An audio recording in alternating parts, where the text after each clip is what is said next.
Hi there, everybody. This is Carrie Hamblen, the CEO and president of the Las Cruces Green Chamber of Commerce. And boy, am I excited to launch and announce to you our new partnership with Doña Community College. We've got a segment called What's New at DACC. And what we're going to be doing is profiling all the incredible people who are doing good work in our community through the community college. And what better way to start it off with the chancellor of the NMSU College system and president of Doña Community College, Dr. Monica Torres. Dr. Torres, it's so nice to see you. How are you doing?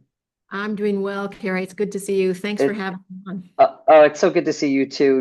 And just for full transparency, we tried to do this once before, and we're recording during a storm right now, and so we had a power outage. So that's always interesting when that happens. So I appreciate your flexibility, and also for full transparency, Dr. Torres and I are friends outside. So I feel like I just saw you yesterday, which I did.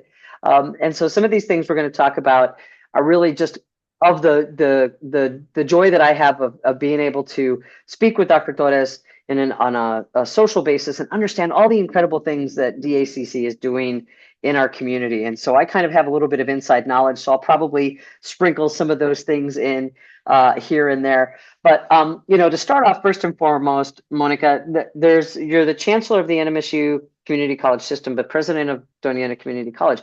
You're really good at like explaining kind of the simple differences of what that means. Can you tell us about that? Well, I'll start by saying president and chancellor mean different things in different systems in different states.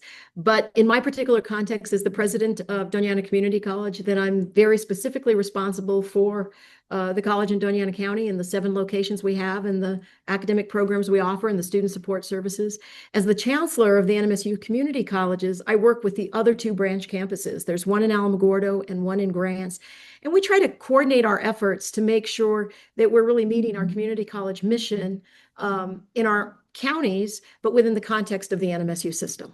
Well, and these other campuses, the one in Grants and the one in Alamogordo, are really, and this is the beauty about it, is that they have different communities that they serve, just like we do. Can you kind of talk about the differences of those 3 different branches that you get to oversee as chancellor? Yeah, absolutely. So there are 3 colleges. We're all very different sizes. DACC is the largest. Grants is about 800 students every semester, and Alamogordo is about 1,200 students. But they're located in very different geographies, both kind of physical and cultural geographies in the state.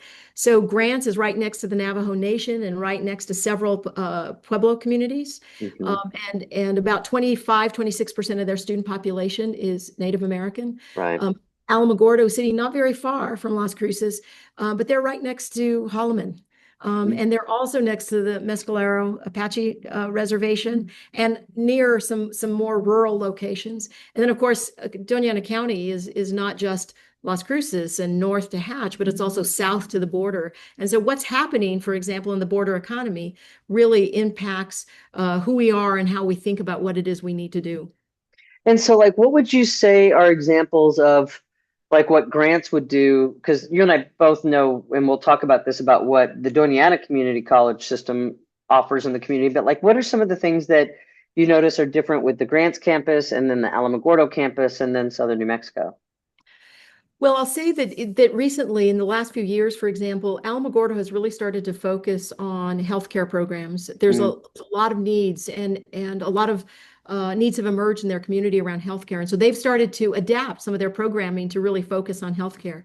Grants, for example, has 3 correction facilities, right in their region. And so part of what they do is not just transfer education or trades. They have auto and welding, those sorts of things, but they also develop programs and deliver programs within the correctional facilities. DACC in Doña County, I'll give one example, is clearly a ton is happening in the Santa Teresa Industrial Park and as well as in the West Mesa Industrial Park in Las Cruces. And so how do we think about making sure that we can support what those industries are needing?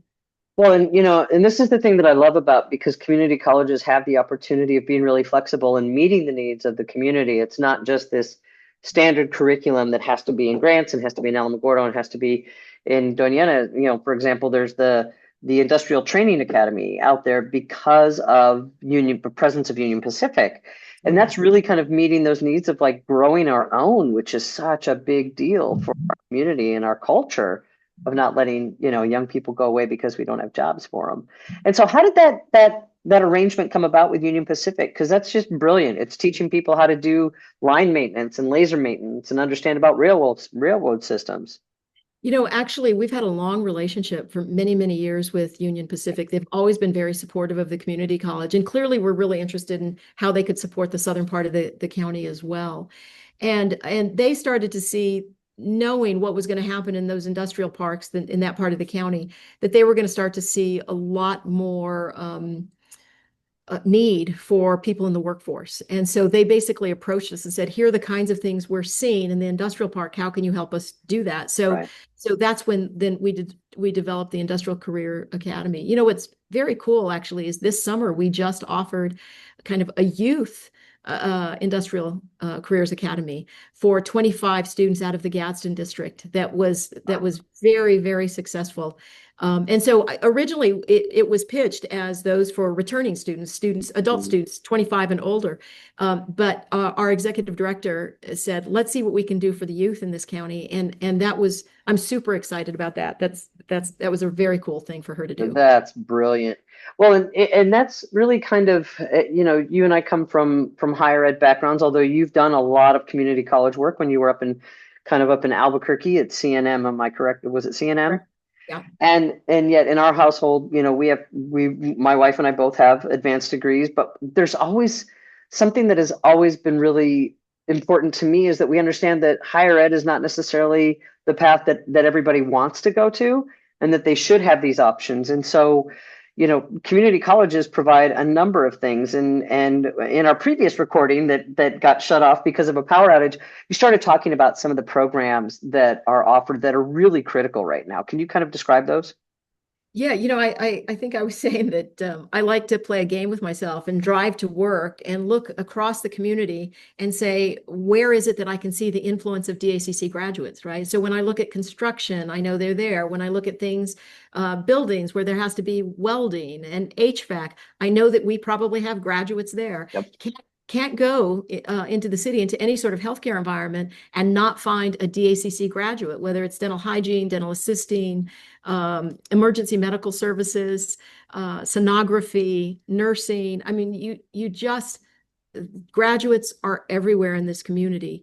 We have people who work in computer networking, who do cybersecurity. We have people who manage businesses. We have people culinary. So restaurants have DACC grads. It's just we have a pretty broad group of programs that we offer, all to support the communities that we live in.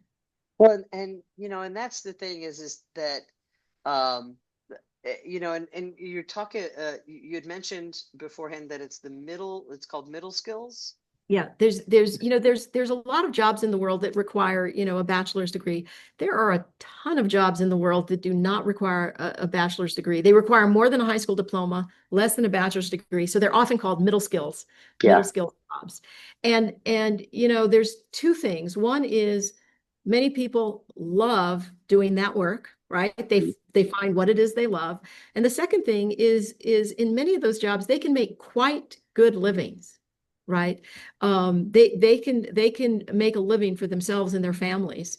And so, we have old notions, I think, in US society about what kind of education should be valued. Right.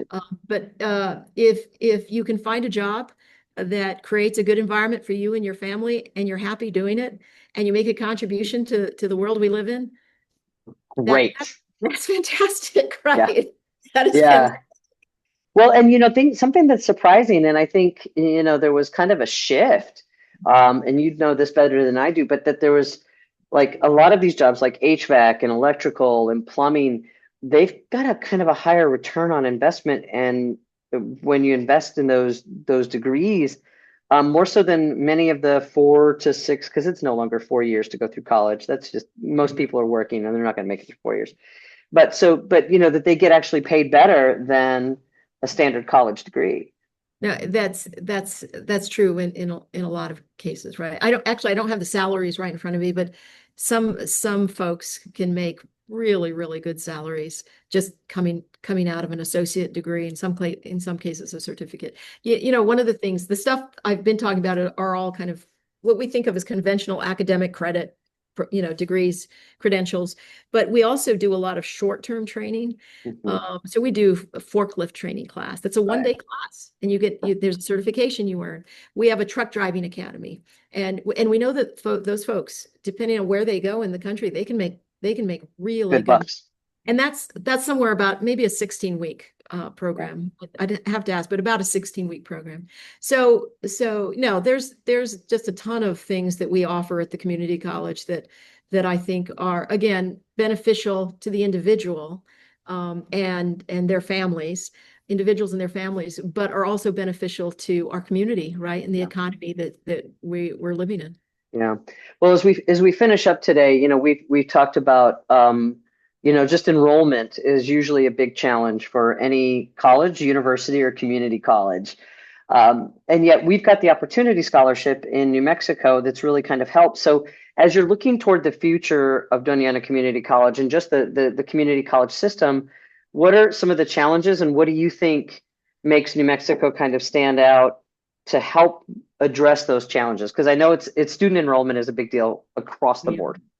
One of the things that all across the country we're facing, and some other nations have actually faced this already, is what's called the demographic cliff. And that is, there are fewer 18-year-olds than there were before.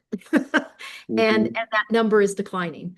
And so one of the things that all colleges are concerned with is, we're really built for, in many cases, built for this 18-year-old population, right?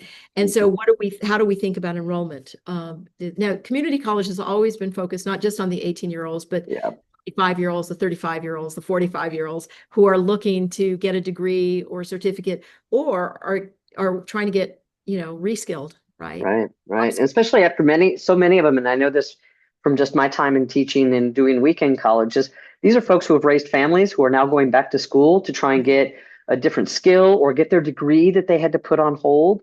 And so is that common though with community colleges, or do you think that that's something that we are lucky to experience? Oh, no, it's way more common with most community colleges. You know, what's one of the coolest things is, like, if you go to like a dinner that's honoring some of these students, and the student will get up there and say, you know what, I'm doing this for my family, right? Me and my kids, we sit down together and do homework at night. It's like, holy God. It's amazing.